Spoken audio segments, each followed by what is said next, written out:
знаеш, че си... 20 години изследване, как казва един.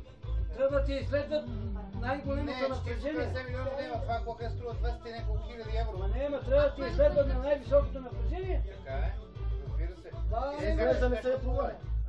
Ти се качваш нещо хубаво, качествено. Ти даваш една камара пари и той е най-добрия, как викаш ти, що ме е бил. Много добър е бил. Ама сестра ми и ти не можеш и лъжиш и дете. Ама и аз това, отде това и казвам и аз.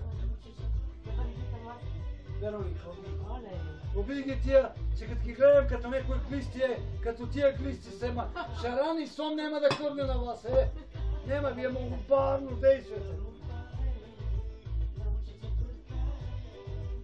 Джесика. Ahora para atrás. No te acuerdas para atrás, Mima, no te acuerdas para atrás. Mima, ya no te Mima, ya no te acuerdas de baile. No te acuerdas para atrás, para atrás, para atrás. Да, ще мре, обаче чака цигана, смъртта за нея, аз цигана. Какво ли си викаш, ме прибираш и ела тива на цигана главата. Ahora levanta la camiseta y para abajo. Май съществува смъртта. Не умирането да умре човек. Ангела на смъртта. Ангела на смъртта. Да, наречена смърт. Наистина се появява. Аз мисля, че съществува. Наистина, на умрелия човек винаги му се появява смъртта. Тя има да пребира? Преди да умре. Преди да умре, да, правилно. Преди да умре, има нещо, което идва...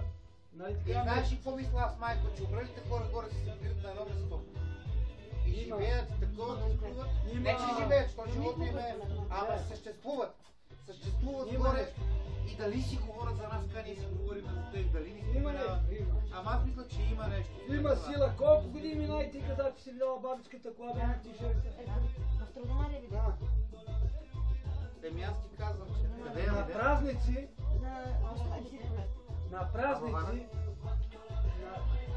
на такова... Мене, що ма души нещо толкова редовно, аз разбирам да ма души на 40 дена, почине някой и такова, що ма души толкова постоянно нещо? Не освещавал нищо. Толкова постоянно нещо. Не си освещавал нищо там. Трябваше да седнеш... Майко, без 3 минути. Там в новата квартира един път. Айде гасете това. Сега един път. Оле! Да запалиш. Оле! Майко дистанционно.